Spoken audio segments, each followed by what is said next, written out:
Hello guys, आप लोग कैसे हैं? हमें उम्मीद है आप स्वस्थ होंगे और मस्त होंगे। आज हम लोगों का टॉपिक है कारक।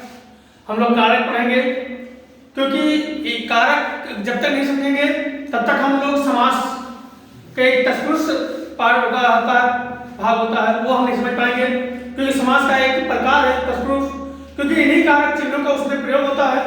तो पहले हम कारक समझ लें, तब फिर हम क्या समझेंगे, समास समझेंगे। ठीक है, तो कारक कहते किसे हैं, कारक कितने प्रकार से होते हैं, कारक है क्या, इसी को हम आज डिस्कस करेंगे क्योंकि ये आपके महत्वपूर्ण है। तो ये कारक को जब तक हम नहीं समझ पाएंगे तब तक अन्य चीज को हम समझना मुश्किल हो जाता है। तो इसलिए हम आते हैं कारक पे। तो कारक क्या है? कारक संज्ञा या सर्वनाम के जिस रूप से वाक्य के साथ कुछ साथ में क्या कहते हैं, शब्दों अन्य शब्दों के साथ उसके संबंध का बोध होता हो, उसी हम कारक कहते हैं। यानी कि संज्ञा हो या सर्वनाम हो कि जिस रूप में वाक्य अन्य शब्दों के साथ क्या हो, संबंध हो, उसी को हम क्या कहेंगे, कारक कहेंगे। कारक कितने प्रकार से है? कारक हिंदी में 8 प्रकार से है। हिंदी में 8 प्रकार से है। ठीक है, कितने प्रकार? 8 प्रकार से। आइए उन्हीं पर चर्चा करते हैं। कारक कर्ता, कर्म, करण, संपदान, अपादान, संबंध, अधिकरण, संबोधन। ये कितने प्रकार से? 8 प्रकार से। ठीक है, इनके जो चिन्ह है, जो चिन्ह को प्रयोग करते हैं हम लोग उसमें वाक्य में, वो यही चिन्हों का प्रयोग करते हैं। ने, को, ने, से द्वारा, को, के लिए, से, का, की, के, ना, नी, ने, रा, री, रे, में, पर और हे, अरे। ठीक है, ये क्या है? इसके जैसे अगर हम कर्ता की बात करें तो कर्ता हमारा कर्ता ने, तो यानी कर्ता क्या होता है, हम लोग जानते हैं जो कार्य करता है वही कर्ता होता है, यानी जो कार्य कर रहा हो वही कर्ता होता है। तो जिस रूप से कार्य करने का बोध होता है, यानी जिसके द्वारा कार्य करने का बोध हो रहा हो वही क्या है, करता है। जैसे अगर राम खेल रहा है तो राम करता हो गया। ठीक है, अगर वो खेल रहा तो वो जो संकेत हो गया वो करता हो गया। तो क्या कहा, जिस रूप से कार्य करने का बोध होता हो उसी को हम क्या कहते हैं, कर्ता कहते हैं। अगर उदाहरण के लिए बात करें तो राम ने रावण को मारा। राम क्या है, जैसा अगर हम यहां बात करें, राम ने रावण को मारा, तो ने शब्द देखिए आ गया, ये कर्ता कौन है, राम ने, यानी कर्ता क्या है, ने, तो किसको मारा, रावण को मारा। ठीक है, तो ये क्या हो गया, ये हमारा कर्ता हो गया, कर्ता का चिन्ह हो गया, तो ये हमारा कर्ता हो गया। ठीक है, क्लियर हो गया। तो कर्ता क्या होता है, कर्ता जिस रूप से कार्य करने का बोध होता हो, जिसके द्वारा कार्य करने का बोध होता हो उसी को हम कर्ता कहते हैं। जैसा राम ने रावण को मारा, तो ने इसका चिन्ह आ गया। ठीक है, अब दूसरी बात पे चलते हैं, दूसरे में चलेंगे कर्म। तो कर्म क्या होता है, कर्म का चिन्ह होता है को, कर्म का चिन्ह होता है को, क्रिया के कार्य का फल जिस पे पड़ता है, क्रिया का कार्य, क्रिया के कार्य का फल जिस पर पड़ता हो उसको क्या कहते हैं, कर्म कहते हैं। जैसे सीता फल खाती है, अगर हम यहीं पर उसको उदाहरण लें, सीता फल खाती है, तो फल किस पे पड़ा है, इसका कर्म जो है किस पे पड़ा, खाने। ठीक है, तो कैसे लिखेंगे, अब इसमें आप कहोगे सर जी को तो आया नहीं कर्म के शब्द, तो देखिए इसको हम लिखेंगे, सीता फल को खाती है, यही तो होगा भाई, सीता फल खाती है, सीता फल को खाती है। अर्थ देखिए, तो यही है, यानी जो खाने का क्रिया का कार्य किस पे पड़ा, फल जिस पे पड़ा उसी को हम कहते हैं कर्म कहते हैं। क्लियर हो गया, यानी कर्म क्या होता है, इसका चिन्ह को होता है, क्रिया के कार्य का फल जिस पर पड़ता हो उसी को हम कहते हैं कर्म। अब आते हैं करण। करण का चिन्ह होता है से द्वारा, करण का चिन्ह होता है से द्वारा, जिसकी सहायता से कार्य संपन्न हो रहा है। पहले करण क्या हो रहा है, जिसके सहायता से कार्य संपन्न हो रहा है उसी को हम कहते हैं करण, उसी को कहते हैं करण। जैसे यहां पर उदाहरण दिया मैंने, बालक गेंद से खेल रहा है, से खेल रहा है, किससे खेल रहा है, यानी किसकी सहायता से काम कर रहा है? गेंद की सहायता से। किसकी सहायता खेल रहा है? तो यहाँ पे किसकी सहायता ले रहा है? गेंद की सहायता ले रहा है। तो ये क्या हो गया? करण हो गया। यानी जब किसी की सहायता से कार्य संपन्न हो रहा हो, अगर मैच खेल रहा हूं तो गेंद और बैट की सहायता हमको लेनी पड़ेगी। यानी बालक गेंद से खेल रहा है, यानी बालक खेल रहा है लेकिन सहायता किससे ले रहा है? गेंद से सहायता ले रहा है, गेंद से मदद ले रहा है। तो ये क्या हो गया? करण हो गया। ठीक है, क्लियर हो गया। अब आते हैं संपदान। और संपदान का चिन्ह होता है, संपदान का को के लिए, यानी या तो को होगा या तो के लिए होगा, या तो को होगा या तो क्या होगा। अब जैसे इसके यहां था, जैसे मोहन बाइक द्वारा, यानी कार द्वारा, इसका द्वारा भी देख लीजिए, चलिए मोहन कार द्वारा बाजार गया है। यानी किसकी सहायता ले रहा है? कार का सहायता ले रहा है। किसकी सहायता ले रहा है? मोहन कार की सहायता ले रहा है। कार द्वारा बाजार गया है, यानी पैदल नहीं गया, कार द्वारा बाजार गया है। तो ये क्या हो गया? करण हो गया। ठीक है, तो हम संपदान की बात कर रहे थे। तो संपदान का अर्थ होता है कि जिसके लिए, क्या कहते हैं, संपदान को के लिए, जिसके लिए कुछ कार्य करता है, यानी जो जिसके लिए कार्य किया जा रहा हो वो क्या कहलाता है? संपदान कहलाता है। जैसे गुरु जी को फल दो, गुरु जी को फल दो। ठीक, तो यहाँ कार्य हो रहा है और किसके लिए कर रहा है? दूसरे के कर रहा है। यानी हम मैं फल खाने नहीं आ रहा हूं, ना मैं फल दे रहा हूं, फल किसको दे रहा हूं? अगले को दे रहा हूं। यानी क्या कहा है? जिसके लिए कुछ कार्य करता हो वही क्या कहलाता है? संपदान कहलाता है। तो संपदान समझ में आ गया? यानी जब जिसके लिए कुछ कार्य करता है वही क्या कहलाता है? संपदान कहलाता है। जैसे गुरु जी के लिए फल लाओ दो, या गुरु जी को फल दो लाओ, तो ये क्या हो गया? गुरु जी के लिए कार्य करता है, तो हो गया संपदान। अब आता है अपादान।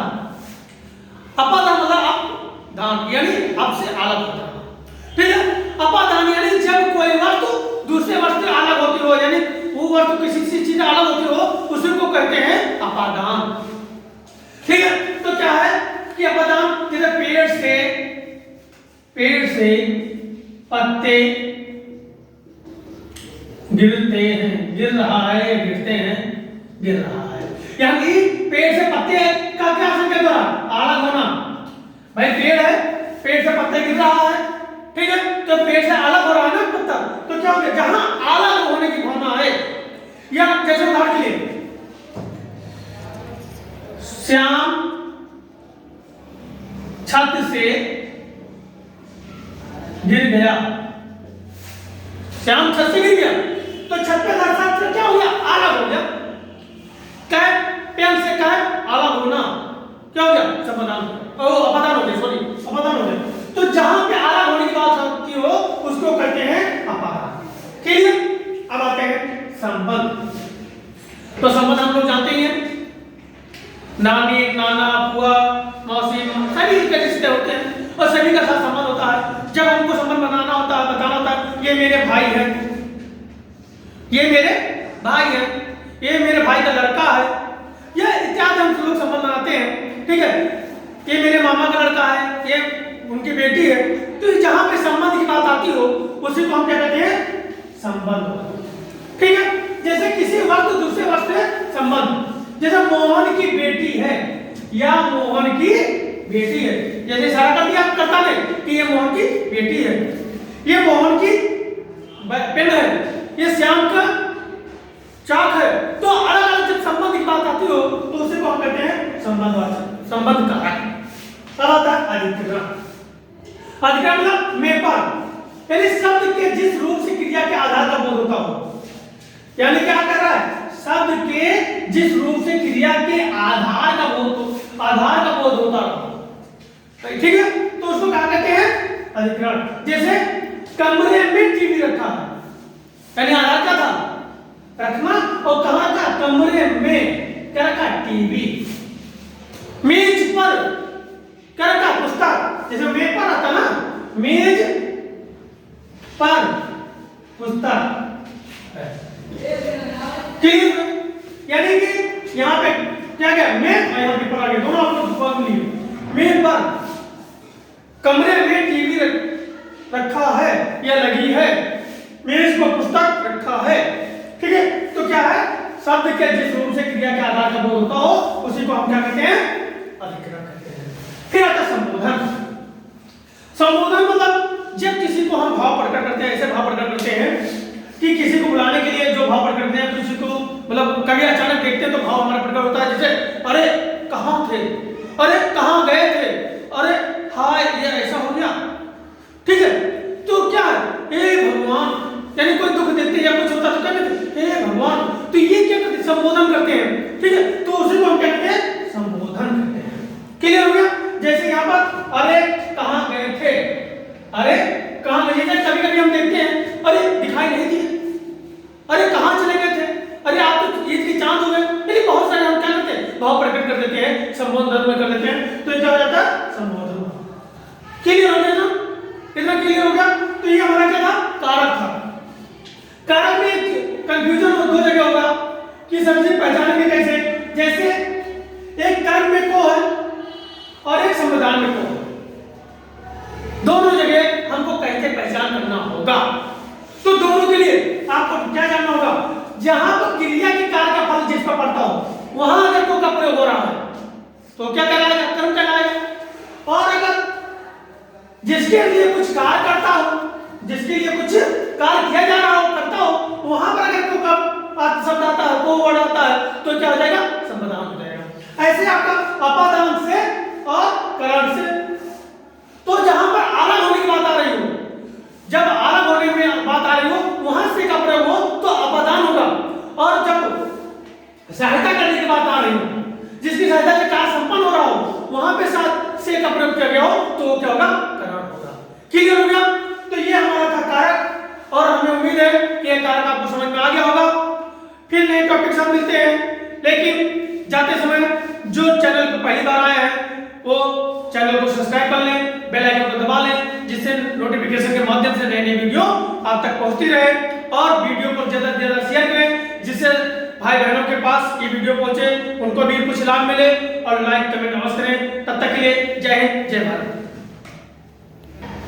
ठीक है, इसमें थोड़ा सा छूट गया है, याद करने की कैसे याद करें। ठीक है, कैसे याद करें, तो आप नाटक सुनोगे, कहानी सुनोगे, हम कहानी विधि से इसको लेकर चलते हैं। कहानी विधि क्या है, कर्ता एक कर्ता है, तो कर्ता ने